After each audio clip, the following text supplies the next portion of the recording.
We want to welcome you to this closing press conference, and amazing how we just felt like we were opening it just yesterday. We were.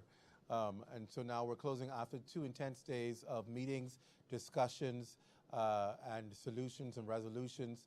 We're happy to have 4 of the prime ministers from the region here to talk to us about the past 2 days and to also give you their viewpoints on what they hope was achieved and what happens from this point, and take any questions that you may have for them as well. So we will begin, first of all, with opening remarks from our host Prime Minister, the Honorable Philip Davis, Prime Minister of the Bahamas, and then he will be followed by comments from Prime Minister of Grenada, the Honorable Dickon Mitchell, who will be followed by the Prime Minister of Dominica, the Honorable Roosevelt Skerrit, and rounding off the gentleman will be a little bit of color and beauty and rose in the Prime Minister of Barbados, the Honorable Mia Mottley, will wrap up. So, Prime Minister Davis, you right there's fine.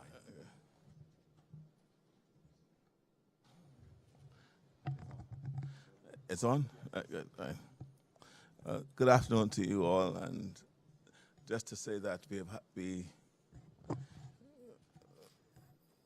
are pleased to have been able to host this first regional conference for the region on climate change in action, a pre-COP intervention to ensure that we at least explore what our differences are, what our issues are, and how we could best put forward a united front. I'm cautiously optimistic of the outcome of these proceedings. That caution is hoisted primarily because what we could expect or not expect at COP27. Our voices will be loud, our voices will be heard, and I'm certain that we'll come up with a consensus position as to what we would like to do. For example, the common theme that ran through the events the last 2 days is the fact that the green gases emissions have been going on for many, many years, not just now. Its impact is now being felt. And so there are some what I call legacy issues related to that. And should there be some compensation as a result of that which has gone on, and how we turn that faucet off going forward to ensure that it is limited and find ways of means of what I call draining the tub that holds the gases in the air. And so my caution is just how the wealthier countries, who are the culprits, if I could call them that, for where we are today, are prepared to acknowledge their sins, repent, and do what is right in all the circumstances. But I'm pleased of what has happened where we're here, and I'm hoping that one of my colleagues will pick up the challenge to host it next year, because we need to do it every year until we get the results that we need. I will just turn it over now to my colleagues to share their experience and what they have to think about it. Good afternoon all. Thank you. First, let me the government and people of Bahamas for hosting and organizing this conference and for having us here. And a pleasant good afternoon to members of the media. It perhaps is no coincidence that I'm speaking after the Prime Minister, because Prime Minister Skerrit, I think, suggested to me that I should volunteer to host the next the next such conference. So, perhaps without being shot by my team at the Ministry of Finance in Grenada, I can certainly put my hand up as signaling a willingness to do so, because I think the importance of having such a meeting is well recognized, and I think it's something that we need to do, cop or no cop, because clearly we are at the front lines of the existential issue that climate change presents for us on a daily basis, and at certain times of the year, particularly in the case of Grenada and many of the islands during the hurricane season. For 6 months of the year, you live with that reality. So I'm heartened by the fact that we've had this conference. A lot of technical detail was presented. That means we obviously need to go back and do some additional homework. But I think there are a couple of things that are quite clear coming out of this conference. I think we are resolute in our collective desire to advocate for ensuring that justice is done. I think the issue of climate change has gone beyond that of a moral issue, but it's a justiciable issue. And I think as islands that have borne the brunt of the proven loss and damage arising from the greenhouse gases, that we are entitled to compensation. I think 3 of us on this table have a legal background, and so you'd probably understand why compensation for loss and damage is dear to us. So I certainly want to assure citizens of the Caribbean that we intend to fight, we intend to advocate, and we intend to do everything in our collective and individual power to ensure that our rights and our right to live a quality of life that is deserving is maintained and promoted. So I certainly look forward to us as a region continuing to advocate for that at COP27 and beyond. As some of you may be aware, a Grenadian has been appointed as, in a sense, head of the UNFCCC on climate change. I certainly think we as a region would have to exploit, may not be a sexy word to use, but certainly take advantage of that. It demonstrates that we have the HR personnel with the competence at the highest level to lead such an organization. And so I'm putting Simon on notice that we intend to call upon him to represent the region as well. So those are my brief remarks. Thank you, It's on, right? Thank you, Prime Minister. Let me, first of all, extend my commendation to our Prime Minister, the Prime Minister of the Bahamas, Honorable Davis, for his leadership and his foresight in organizing such a conference. I think it is timely. We had some very fruitful discussions. So we're very grateful for your hosting and for the leadership that you've shown over the last couple of days, and certainly in the future. The reality is, all of us in the Caribbean must understand that the greatest threat we are exposed to is the impact of climate change. And every one of our countries has been affected by this in one way or the other. You here in the Bahamas, luckily you have several islands, but every one of your islands is exposed. And in my country, in Barbados, we have severe drought.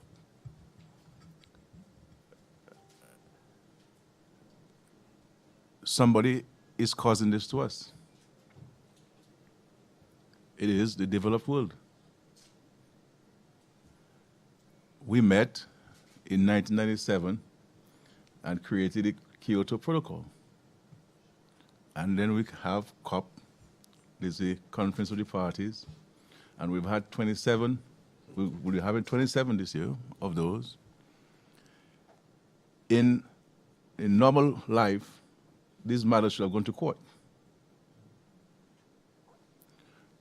But we decided to go to mediation.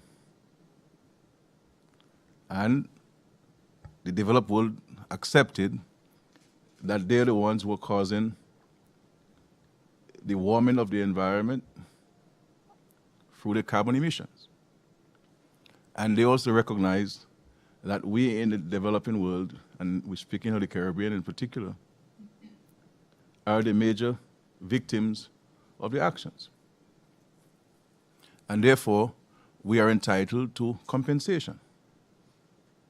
They agreed that they would provide us with $100 billion a year, and that is 14 years ago in Copenhagen. They promised to make $100 billion available to us so that we can put systems in place to mitigate against the impact of climate change. This was supposed to have been materialized in 2020. We recognize, okay, we're in COVID and everybody's been affected, and they said, okay, well, we'll put it to 2023. I have had the fortune of attending several of these conferences, and at no time I ever heard anybody speaking about providing us with loans. And now we're hearing them talking about loans. And then they are bringing up conditionalities as if we're in a structural adjustment program, the IMF, and talking about debt to GDP ratio. The reality is we have to get the developed world to live up to their expectations. Because if mediation does not work, then you go back to the judge and say, well, we couldn't find agreement, and therefore we have to go into open court to deliberate on this matter and let there be a decision. And so I want us in the Caribbean to understand that this should not be seen as only a government fight. And that is the issue we have in the Caribbean. We leave this only to governments to fight. We need the unions, we need the churches, we need the media, we need the opposition parties, we need civil society, we need all of us to join forces with the government to fight, because we are fighting for survival. And every time a COP conference comes up, you know, I feel that I should not go or we should boycott it. But something tells me we should not boycott it. We have to go and let our voices be heard, because our forebears who fought for independence and emancipation, had they given up, where would we be today? And their children died for our independence and emancipation. And therefore, we have a duty and an obligation to fight for the survival of future generations. And I am very grateful for this opportunity, Prime Minister, for us to be here. I am happy that it's going to be an annual engagement, and so that we can continue to discuss this very issue. But the reality is the solution to our problem rests largely with the developed world. And if someone gives you their word, they must fulfill that commitment. And they must not change the goalposts every time you're about to score. So I leave it at that, and to say thank you to the media for being present. Thank you very much. All who have spoken before, I can say that the runs are on the board and I can retire hurt. But Prime Minister Davis, I want to thank you first and foremost for the hospitality of your government and the people of the Bahamas. You know, what this conference does more than anything else is to convince me that we have to solve the connectivity issues to allow our people to move. There are too many people from the Southern Caribbean who have come to the Bahamas and made a living, and there are too many family connections.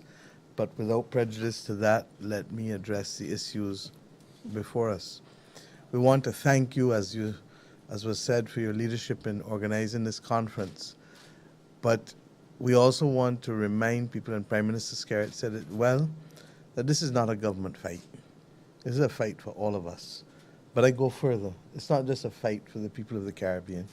It's a fight for the people of the Global South. And the truth is that we are paying double jeopardy. It is our people who literally provided through their blood, sweat, and tears the opportunity for the industrial world to become the industrial world. Without our blood, sweat, and tears, the Industrial Revolution would not have happened. Regrettably, it is the Industrial Revolution that has us now facing this existential crisis. I don't talk about climate change. I talk about the climate crisis, because this is a crisis. And you in the Bahamas know it as well as anyone else, having experienced most recently Hurricane Dorian. And to that extent, he who feels it, she who feels it, knows it.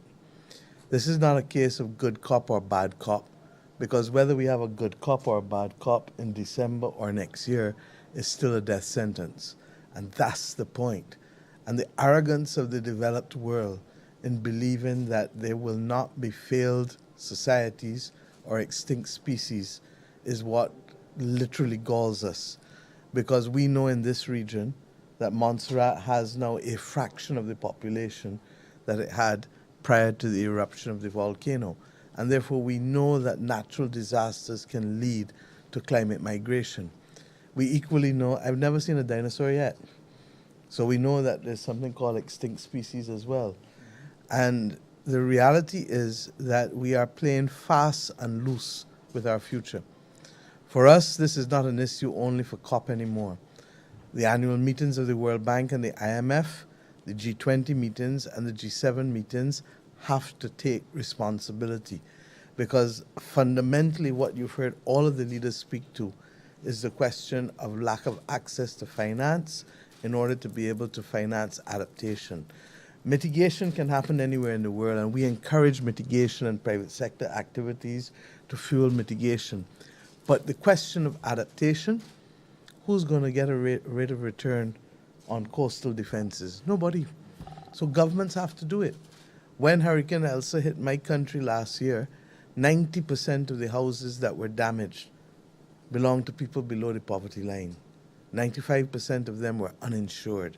And we simply say that there are few mechanisms that don't cost anybody a cent.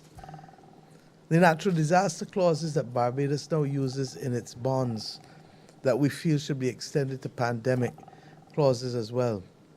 If every country at this table and the ones who are not here had the ability to include those clauses, the lender of the money remains whole, because all we do is to defer the payment of principal and interest for 2 years, and we back-end it at the end of the loan by extending it for 2 years, so that the person who is lending you the money has the ability to recover all that they expected to recover.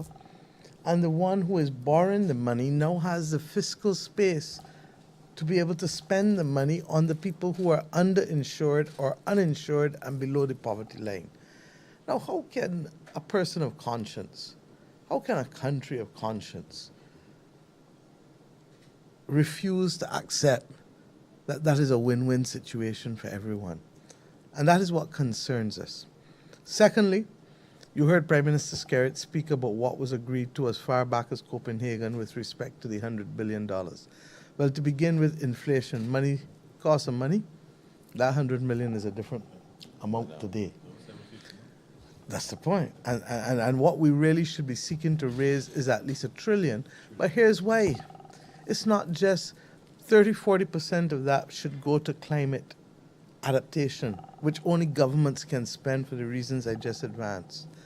But the rest of it has to go to sustainable development goals. Everybody in this room, how you get here, you had the benefit invariably of education and free education. And that's what we have promised our people, because that is the most natural route out of poverty. Access to health care, we all know why it is important after the pandemic. But if we spend all of our money having to prepare and avoid the worst excesses of damage in hurricanes and droughts, then what do we have left to make sure that your children and grandchildren are educated, to make sure that you can access health care in the country of your birth, to make sure that you're not tenants in the land of your birth, but owners of what you survey? And these are the fundamental issues. The other point with respect to loss and damage, and you heard Dekan speak to it clearly, this is a matter of justice.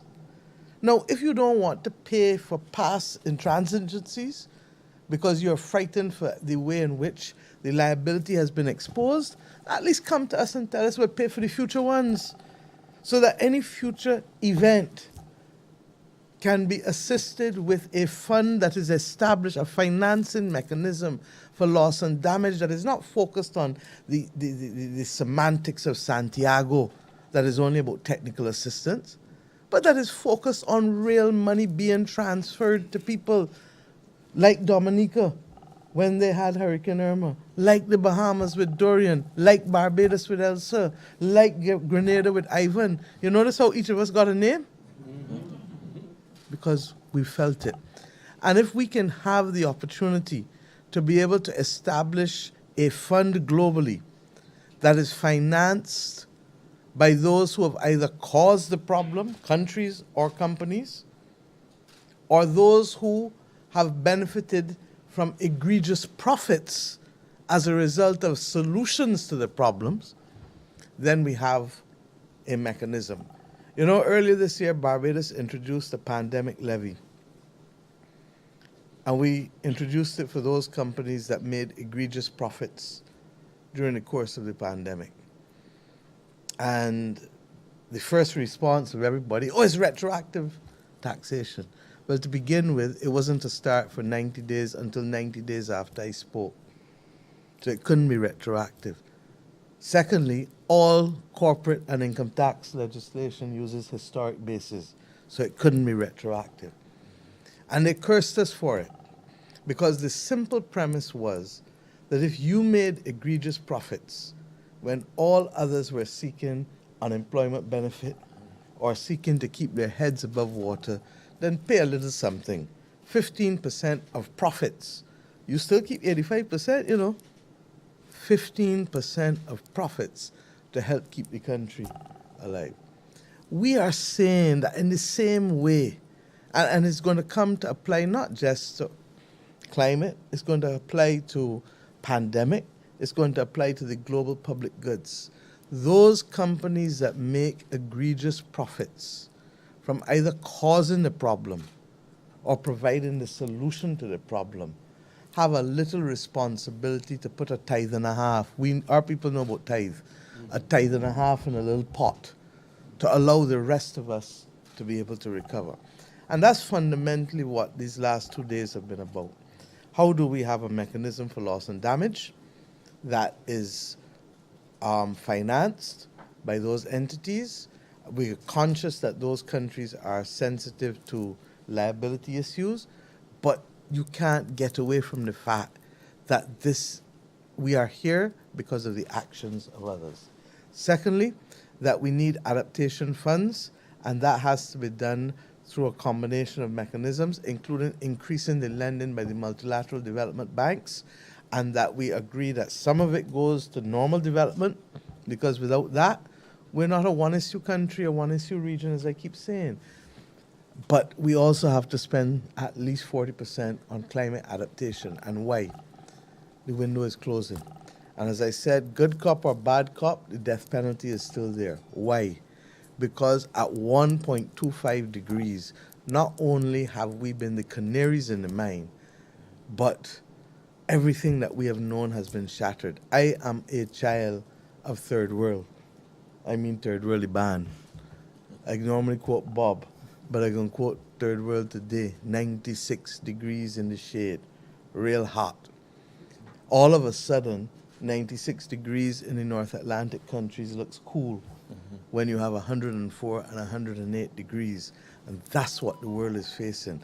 And that's why I say that our allies in this battle, Roosevelt, are not only our people whose voices need to be heard, but people across the world, because the last 6 weeks has shown through heat wave, through floods from China to the United States of America, through fires from USA to Europe, that this battle is across the entire global community.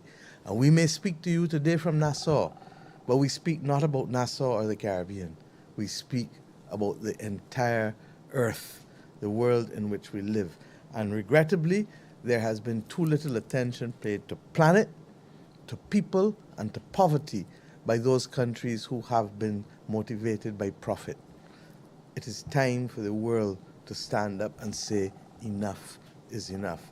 And I hope that this meeting in Nassau will help us. We are not, I think Roosevelt made the point, we are not stupid to believe that we can do this in one fell swoop. We know what it is as children of slavery, as children of colonialism, to know that regrettably, even when you are fighting noble fights, they take a while to win the battle. But guess what? We come from a strong and noble stock, and we shall not be afraid of the battle, nor shall we simply retire hurt because we have not won in the time frames that we have expected. So I hope that the Caribbean population and the global South, and ultimately the population, not the governments, of the global North, will stand up, get up and stand up, and save the earth from poverty, from climate, and from injustice. This is a moment for solidarity, or in the words of Alison Hines, for togetherness. Thank you. Thank you. Thank you to all of our prime ministers, Prime Minister Motley, Prime Minister Skerritt, Prime Minister Mitchell, and Prime Minister Davis. We open the floors for questions from the members of the media. Just state your name and your organization and who your question is directed to. Thank you. Y'all still taking it all in, eh? Okay, go ahead. Stand to let us know who you are. Good afternoon. Boyd Ali, ZNS News.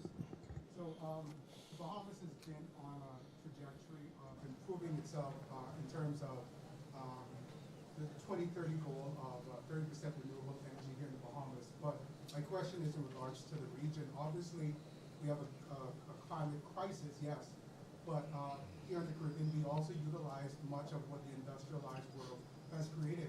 And so toward the idea of providing means of better vehicles, more solarized, an energized environment, what have, in each of your opinions, what would you say is the best way forward for the Caribbean as a set of states to collectively transform our emissions levels through reducing our reliance on fossil fuels toward solar energy?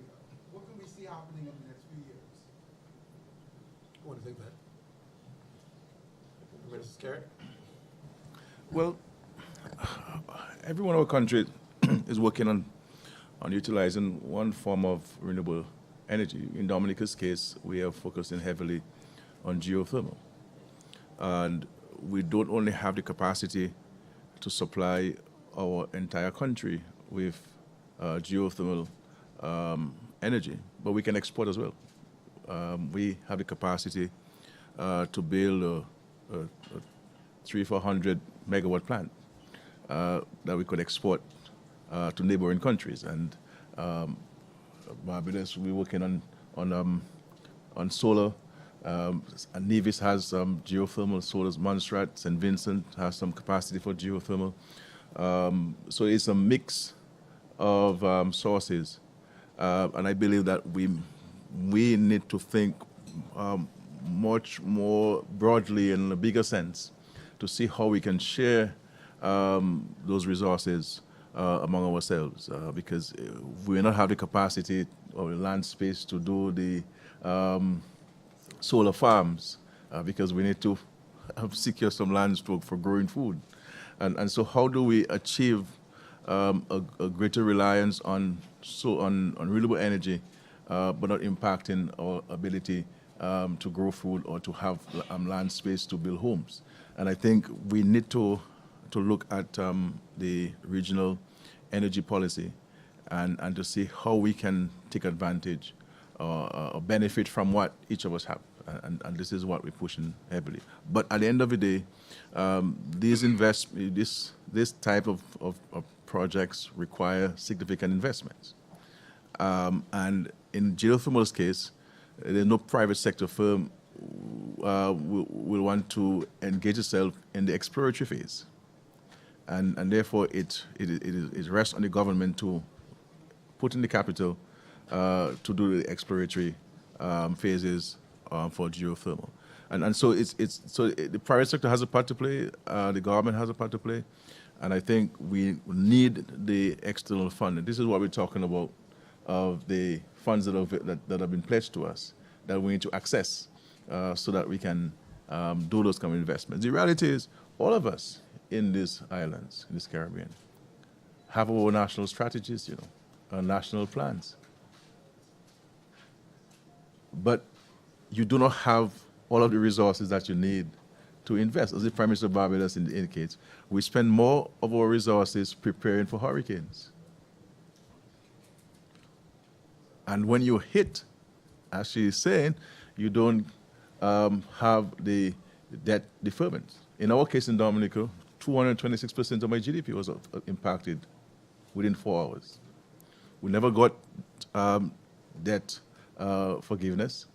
As a matter of fact, with regards to the Caribbean Development Bank, which is interesting, instead of they giving me money to clear roads and to build homes and to feed people, I had to take a loan from them to pay a loan from them.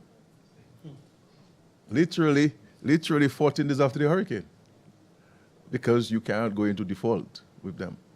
And so access to financing is what we need to be able to invest and to implement our national strategies, our national plans. But certainly throughout the Caribbean, there are huge sources of renewable energy. It's a matter of finding the capital to invest in them and ensuring that within the region we can share the resources that we have. Thank you, Prime Minister. Next question. Issues there. And Prime Minister Kerr ended on one of them, Mr. Allen, and that is, how do we use our own resources to be able to better invest? I don't know about the Bahamas, but in Barbados, people for savings get 0.001%. So we're paying the banks money to keep our money in there. They got offended when I called them security guards, so I shall never call them that again. But if you feel that, that's a matter for you. The bottom line is that we have over $100 billion in savings in this region, between private savings, households and companies, and then with respect to financial institutions, non-bank financial institutions. We have to develop a level of maturity that allows our people to be able to also finance some of these projects, Because if we're only waiting for somebody cap in hand from outside the region, then what is the true sense of independence there? Bottom line is, once we can present the relevant proposals, then our populations need to also be sensitized and educated to be financially literate. Because really and truly, if you get a 4% return, you're getting 400 times what the bank is prepared to pay you. But you need to know how to assess the project and to be able to ensure that you can get the returns from it. The second point that I want to make very quickly, and I made it earlier today, is that we need to allow the rubber to hit the road and stop living in a world of virtual reality. We're making these commitments for 2030, but because we don't produce photovoltaic panels, we don't manufacture them, we don't manufacture batteries, we don't manufacture electric vehicles, and our orders invariably are too small to command the attention of the market. It means that it is almost a case of faith being the substance of things hoped for rather than the evidence of things unseen. And that is the major, major problem that we also face separate from the issue of financing in the region. And we have to go to Egypt as one voice, recognizing that common procurement and common opportunities for access are critical if we are to avoid failed states and extinct species. And I keep using those phrases because it is a short time frame that we have. Don't tell me about 1.5 anymore. We're at 1.25. And at 1.25, we're already suffering. Roosevelt wasn't telling you about a storm that is going to hit Dominica in 2 years' time. He was telling you about a hurricane that hit. In fact, 3 of them, including Erica, Maria, and Irma, all within a 15-month period. And Erica was before with the floods. Yep, 2 years before. So that these things are real. And we need access not just to the financing, but we actually need access to the things that help us reach net zero. I'll talk on a separate occasion about the issue of that and natural gas, because we also have become a world, regrettably, that tries to reduce everything to 60-second sound bites and 4-column inches. And regrettably, the complexity of this issue cannot be reduced to a sound bite or a 4-inch column. Sorry.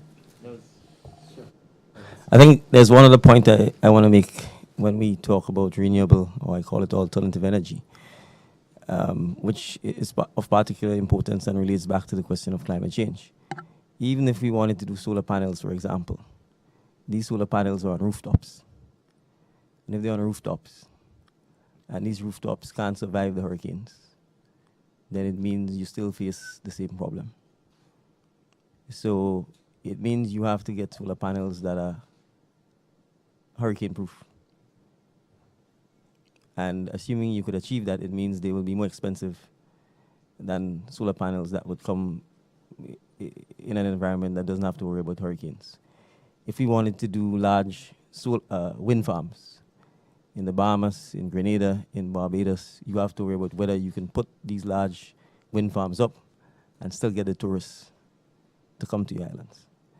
So there's no doubt that I think we are committed, and I think we would wish we were all completely off diesel, which is what most of us probably burn for our energy.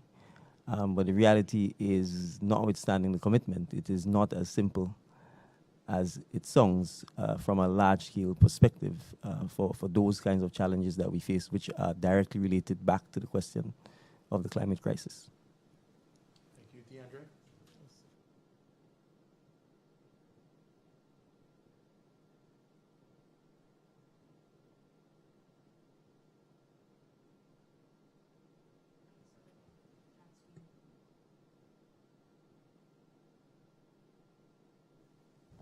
What is expected is that the Bahamas Secretariat, along with the UNFCCC, CCC, would capture factually the comments made by the various panelists, various participants, and contribution from the floor. Once that is done, there'll be a chair note which will incorporate some of the proposals and ideas that were put forward by the various participants and the member delegates, which we find, and that will be then shared with the heads for input to ensure that we have captured that which we want to achieve at COP27. For one thing, you would have heard talk about loss and damage, which is something that the developed world keep kicking down the road. But we want to ensure that focused attention is paid on it and some solution come out of COP27 on that issue. And another example is that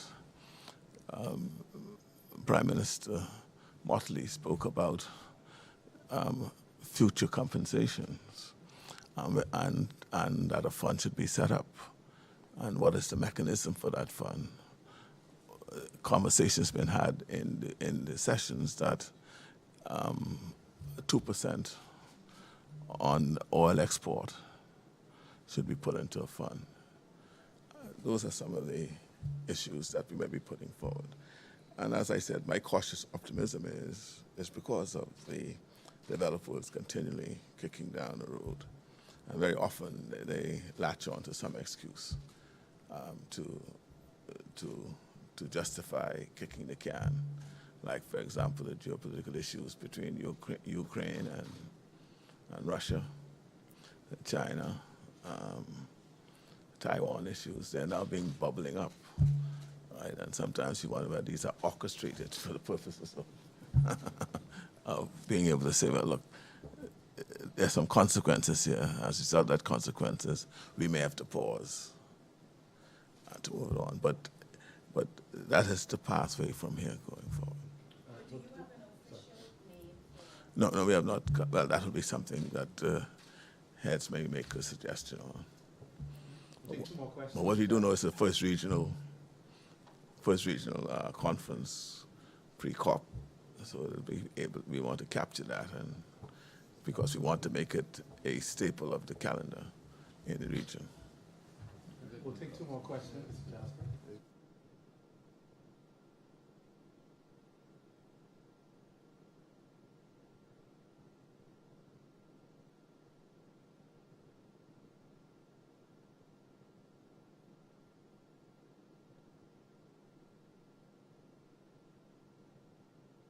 Well, fundamentally, it's for the U.S., so it's not for us.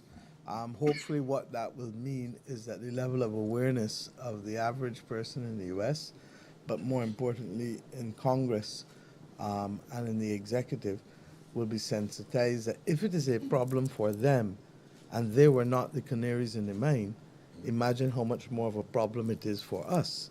So that's the first thing, so that the recognition of the issue is welcomed by us for sure. Secondly, the commonality of the problem, because I keep making the point, hurricanes hit one of us, but you know the country that it hits every year? The U.S. So we have first and foremost to recognize common ground, and hopefully this passage of this legislation will allow us to see that there is common ground in certain respects with respect to this. And that as a result, the issuance of the special drawing rights at the IMF that we've been talking about and that I spoke about at Glasgow ought to be made available, not in the exact way in which it is allocated, because the majority of those special drawing rights actually go to the developed world. But the countries that need it are in the developing world, and therefore the U.S. Congress has been one of those entities that has not come to the issue of SDRs willingly. If we are going to see an expansion of funding available both to the IMF and the World Bank, whose original name also is International Bank for Reconstruction and Development, but where we, Bahamas and Barbados, got to beg to be able to borrow for climate from the World Bank because we've been graduated technically, but yet China as a developing country can borrow. Work that out.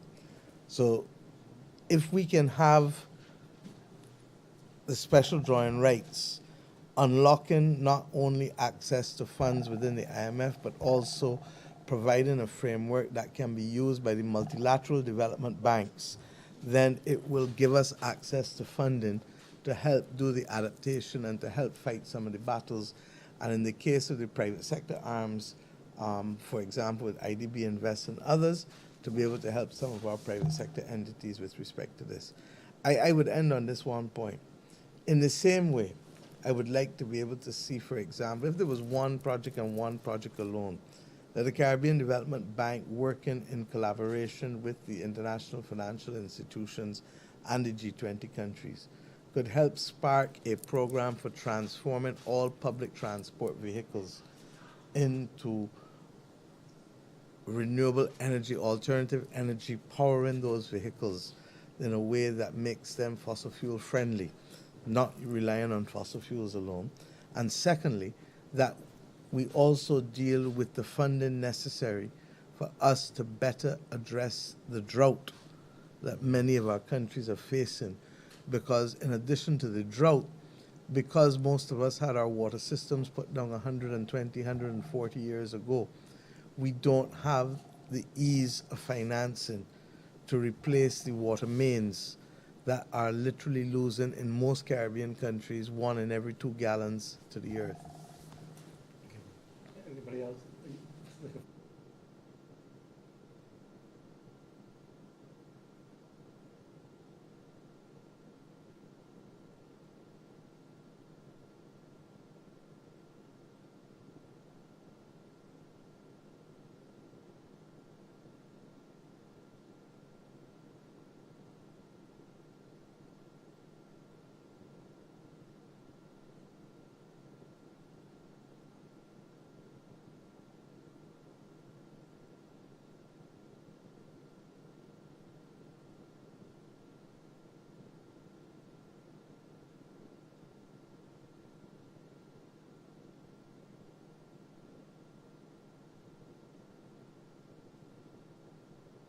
I could say if we knew the answer to that, we'd already have the money.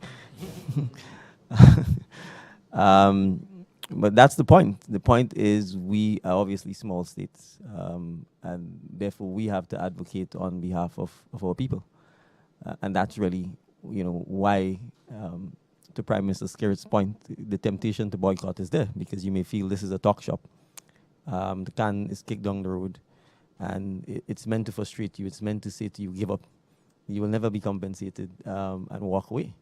But I think this conference is our commitment to redouble our efforts, to re-inspire ourselves and our citizens to continue this fight. And I think the more fundamental point made about our history and the stock that we come from is testimony to this. The hurricanes are not going to stop coming, and we have to preserve our civilization. And so we have to ensure that we continue to advocate. We continue, as Prime Minister Skerritt said, to move beyond just governments, but towards educating and sensitizing our citizens, so that our citizens take up the fight as well, and that we join forces with whoever, from wherever, that sees the unity of purpose and the commonality of what we're dealing with here. It's not just islands in the Caribbean that are suffering this fate. As Prime Minister Motley said, the global south, there are a lot of islands in the Pacific that face the same challenges that we face. And so part of the strategy obviously has to be to ensure that we can stay united with islands and countries that share our view, and that we double down on the advocacy. But it's not just advocacy. I mean, the fact that I'm talking about loss and damage, and the fact that I'm talking about this is a justiciable issue, means that eventually, if redress is not obtained, that we are going to have to move beyond advocacy. And that is just part of the struggle that I think living in the South we face with on a day-to-day basis. So it is just part of what we have to treat with. So yes, COP27 may not give us what we want, but there's COP28, there's COP29, and we continue. As I say, you can't get weary, and you can't give up. And that's basically, it's an existential threat. And so the fight basically means we are fighting for our survival.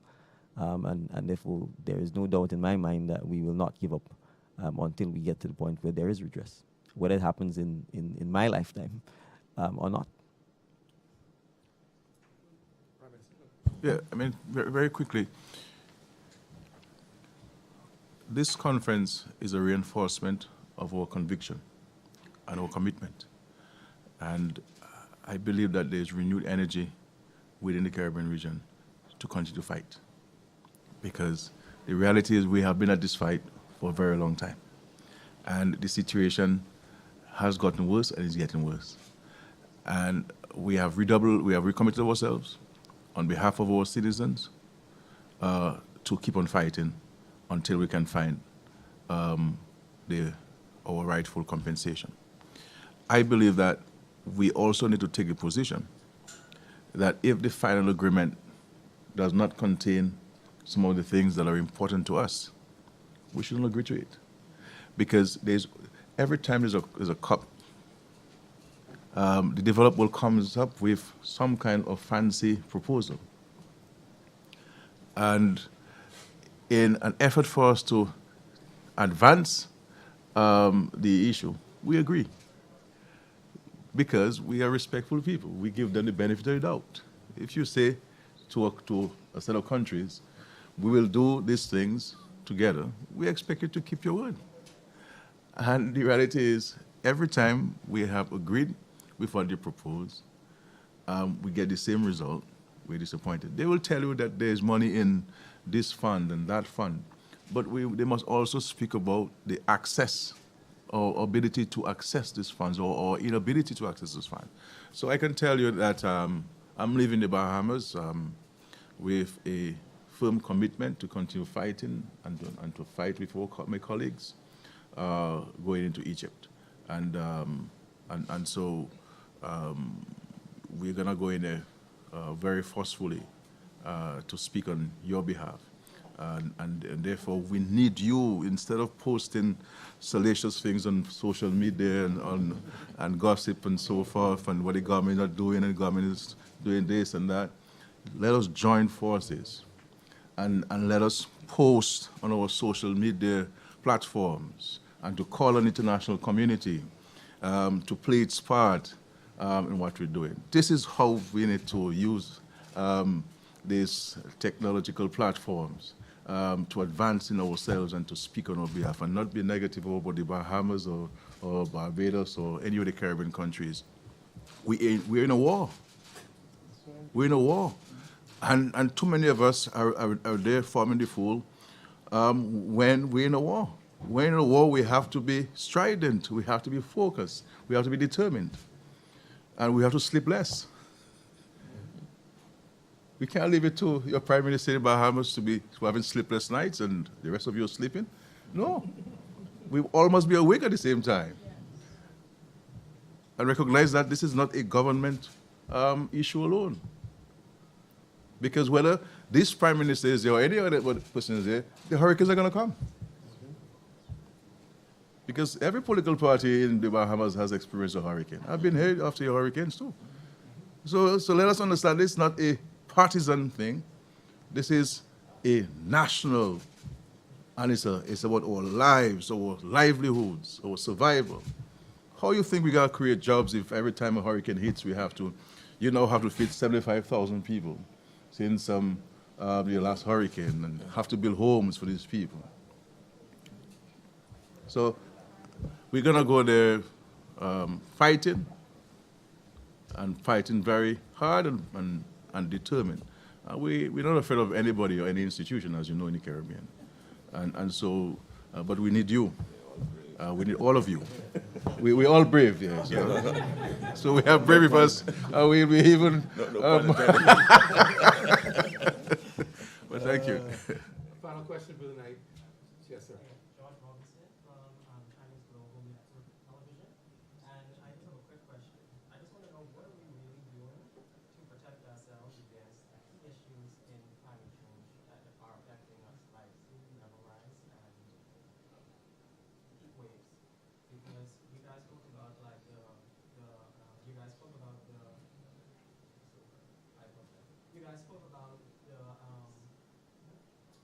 climate credits, right? And the loans and stuff like that. But what's that going to do for us going around the water? Because it's an emergency, and it was mentioned that we are at war. And Prime Minister Philip Davis did mention that we were running at COP 26. So And we can't outrun it. Yeah. Yeah, we can't outrun it. So what are we really doing? We know? I just I think quite apart from the advocacy you can see, and as you would also appreciate that our region are not the culprits. Right? Decarbonization is key, and our contribution to carbon is very minimal. And so it is for us to get those the culprits, the high countries and the corporations that are emitting the greenhouse gases into the air to stop somehow. All right, now there's this issue with the carbon credits and the people offsetting their emissions by buying credits. But the answer to all of that is we have to ensure that they still live up to their commitment to lower their carbon footprints and not seek just to set it off. And so the mechanism, because carbon credits is being looked at as another form of income for the country, for any country. But we have to also be careful in that regard to ensure that it does not become the scapegoat for the emitting countries and emitting large corporations. But what we are doing, and I think all of us are doing, we have committed to seek alternate energy, which is the major contributor to the carbon footprint. And but as you would have heard, that what we do costs. And if we are spending more of our monies for preparation and recovery from a hurricane, what is left for us to do those things to protect us further? And so it's that looking at it in the round, we just have to continue pushing to get those responsible to live up to the obligation to compensate us who've been the victims of their act and conduct. Thank you, Prime Minister. We're going to conclude. Oh, sorry, Prime Minister Motley. Just two quick things. The gentleman asked what are we really doing, and I think Prime Minister Davis, you answered correctly, and being very specific. Those houses that don't have hurricane straps need to get hurricane straps. Those houses, as Prime Minister Mitchell said, that may not be able to withstand or to have the appropriate capacity to hold the solar panels or even the hurricane straps, we need to work to rebuild them. But all of these things, as Prime Minister Davis said, takes money. If the coral reefs are dying and you want to build structures out there to cause the waves to break before they come and cause the erosion on lands, that takes money as well. So unless we can get the financing issues together, my brother, we just spinning top in mud. The second point I want to make is, and I want to end on a positive note, Prime Minister Mitchell referred to it, but I think that we should all feel very, very, very proud as Caribbean people that Grenada's, a Grenadian national, Mr. Simon Steele, has been appointed as the executive director of the United Nations framework for the climate conventions. And that's basically what this UNFCCC program is about. Had it been held perhaps a week later or 2 weeks later, he would have been at the table here with us as the executive director.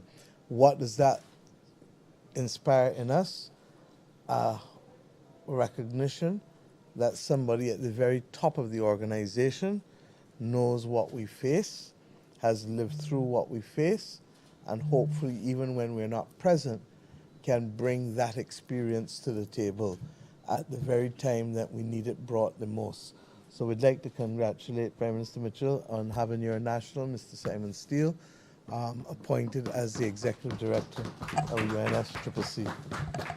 And perhaps I could end on that note as to what we're doing. The said Simon sent me a beautiful video of our intention to make St. George's and Grenada the first climate smart city. But it starts with building sea defenses. we've got this lovely area called the Carenage, which was created 300 years ago. It's waterfront, but you can see the sea level rising. You can see the water hitting the sidewalks and spilling over into the road more and more. You can see large areas of the road where we can't park anymore because the seawater is coming in. So it starts with having the funds to build the seawall, to protect that area first, and then create the climate smart city that we want. And so I'm happy to share the video with you because it shows in concrete terms the kinds of things that we want to do, but we need the funding to do it. It's that simple. So it's not for a lack of ideas or lack of concrete suggestions as to what it is we need to do to adapt and to make our villages and our cities and our towns resilient. But you have to have the funds, pure and simple. Thank you, Prime Minister. We're going to conclude our press conference for today. We'd like to thank Prime Minister Deacon Mitchell from Grenada, Prime Minister Mia Motley from Barbados, Prime Minister Roosevelt Skerrit from Dominica, and our very own Prime Minister and host of this conference, Prime Minister Philip Davis. Thank you all for your time and your insight. This concludes our press conference. Thank you. We'll see you next year.